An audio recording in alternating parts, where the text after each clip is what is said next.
नुसल्ली व नुसल्लिमु अला रसूलिल करीम अम्मा बाद फ़अऊज़ु बिल्लाहि मिनश शैतानिर रजीम बिस्मिल्लाहिर रहमानिर रहीम मन युतिल हिकमता फ़क़द ऊतिया खैरन कसीरा सदक़ल्लाह। आखिरी चैप्टर दर्स बारिश शरीयत के चौथे हिस्से का काबा मुअज़्ज़मा में नमाज पढ़ने का बयान। हिस्सा पूरा हो जाए, मुख्तसर है। काबा में नमाज पढ़ने का बयान। सही बुखारी में अब्दुल्ला बिन उमर कहते हैं आकाई करीम सल्लल्लाहु अलैहि वसल्लम और उसामा बिन ज़ैद, उस्मान बिन तलहा, बिलाल बिन रबा रज़ियल्लाहु अन्हुम काबा मुअज़्ज़मा में दाखिल हुए और दरवाज़ा बंद कर लिया। कुछ देर तक वहाँ ठहरे। जब बाहर तशरीफ लाए, मैंने बिलाल से पूछा हुजूर ने क्या किया? कहा एक सुतून बाईं तरफ किया और दो दाहिनी तरफ और तीन पीछे, फिर नमाज पढ़ी। और इस नमाज में बैतुल्लाह शरीफ के 6 सतून थे। बैतुल्लाह शरीफ के 6 सतून थे। यानी आका ने दरवाजा बंद कर लिया। बाहर निकले तो पूछा हजरत बिलाल से, तो कहा कि एक सतून सरकार सल्लल्लाहु अलैहि वसल्लम के बाईं तरफ था क्या, और 2 दाहिनी तरफ और 3 पीछे थे। फिर नमाज पढ़ी।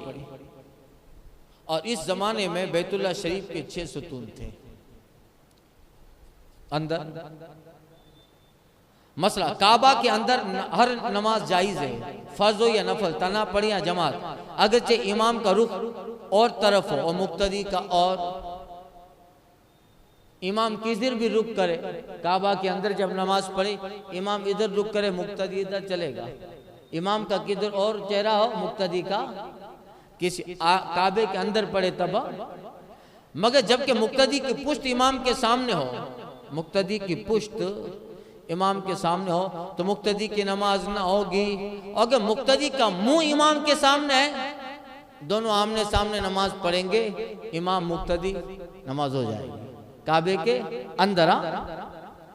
मगर कोई चीज अगर दरमियान में हाइल ना हो तो मकरूह है। अगर मुक्तदी का मुंह इमाम की करवट की तरफ हो तो बिला कराहत जायज़ है।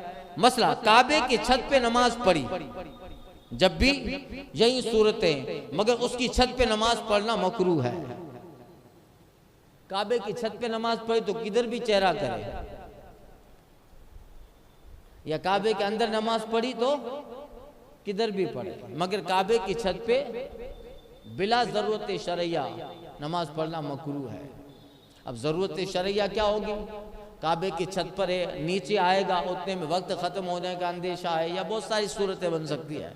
मसला मस्जिद हराम शरीफ में काबा मुअज़्ज़मा के गिर्द जमात की और मुक्तदी काबा मुअज़्ज़मा के चारों तरफों जब भी जायज़ है। ऐसा ही होता है। भी इमाम साहब होते हैं काबे के पास और चारों तरफ से गोल दायरे में नमाज पढ़ते हैं ना। अगर जो मुक्तदी बनिस्बत इमाम के काबा से करीब हो, बशर्ते कि मुक्तदी जो बनिस्बत इमाम के करीब है काबा से, उधर ना हो जिस तरफ इमाम हो, बल्कि दूसरी तरफ, दूसरी दीवार की तरफ है। और अगर ये उसी तरफ है जिस तरफ इमाम है और बनिस्बत इमाम के करीब तर है तो उसकी नमाज न हुई। इमाम काबा के अंदर है और मुक्तदी बाहर। इमाम काबा के अंदर है, मुक्तदी बाहर, तो इक्तदा सही है। ख्वा इमाम तना हो अंदर हो या उसके साथ बाद मुक्तदी भी हो, मगर दरवाज़ा खुला होना चाहिए कि इमाम के रुकू और सुजूद का हाल मालूम होता रहे बाहर वालों को। और अगर दरवाज़ा बंद है मगर इमाम की आवाज़ आई है, जब भी हर्ज नहीं। मगर जिस सूरत में इमाम तना अंदर हो, ये कराहत है कि इमाम तना बुलंदी पर होगा, और यह मकरूह है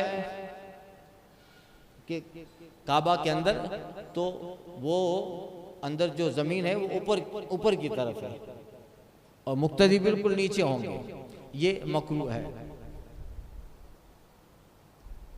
और अगर इमाम बाहर हो और मुक्तदी सब काबे के अंदर, जब भी नमाज हो जाएगी, बशर्ते के मुक्तदी की पुश्त इमाम के मवाजे में ना हो, मुक्तदी की पीठ ये इमाम के सीने के तरफ ना हो, तब भी नमाज हो जाएगी।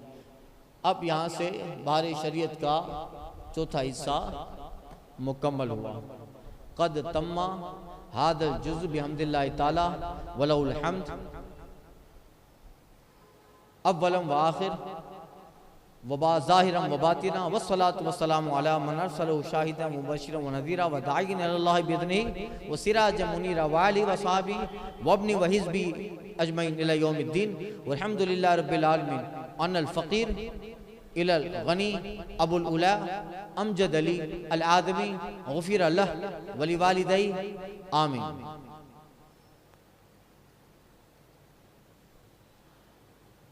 फ़क़ीर गफ़रल्लाहुल मौलल क़दीर ने यह मुबारक रिसाला बार शरी हिस्सा 4 तसनीफ़ लतीफ़ अख़ी फ़िल्लाह ज़िल मज्द वल जाह व ततब्बु व सलीम अल फ़िक्र अल क़वीम अल फ़ज़ल वल उला मौलाना अबुल उला मौलवी हकीम अमजद अली क़ादरी बरकाती आज़मी बिल मज़हब वल मशरब रज़क़हुल्लाहु तआला फ़िद दारैन अल हुस्ना मुताला किया अल्हम्दुलिल्लाह मसाइल सैया रजिहा मुहक़्क़िक़ा मुनक़्क़हा पर मुश्तमिल पाया। आजकल ऐसी किताब की ज़रूरत थी कि अवाम भाई सलीस उर्दू में सही मसले पे आगा पाएँ, गुमराही व गलात के मसनू और जो है मुलम्मा ज़ेवरों की तरफ आँख न उठाए। मौला अज़्ज़ व जल मुसन्निफ़ की उम्र इल्म व फैज़ में बरकत दे। हर बाब में इस किताब के और हिस्स काफ़ी व शाफ़ी व वाफ़ी साफ़ी तालीफ़ करने की तौफ़ीक़ बख्शे। उन्हें अहले सुन्नत में शाये व मामूल दुनिया व आखिरत में मकबूल फरमाए। आमीन वल्हम्दुलिल्लाह रब्बिल आलमीन व सल्लल्लाहु अलैहि सय्यिदिना मौलाना मुहम्मद व आलिहि व सहबी व इब्नि व हिज़्बी जमाअती इला यौमिद्दीन ज़िल हिज्जा अल हराम सन 1337 हिजरी अला मा साहिबहा व आलिहि किराम अफ़ज़लुस सलाते व तहिया।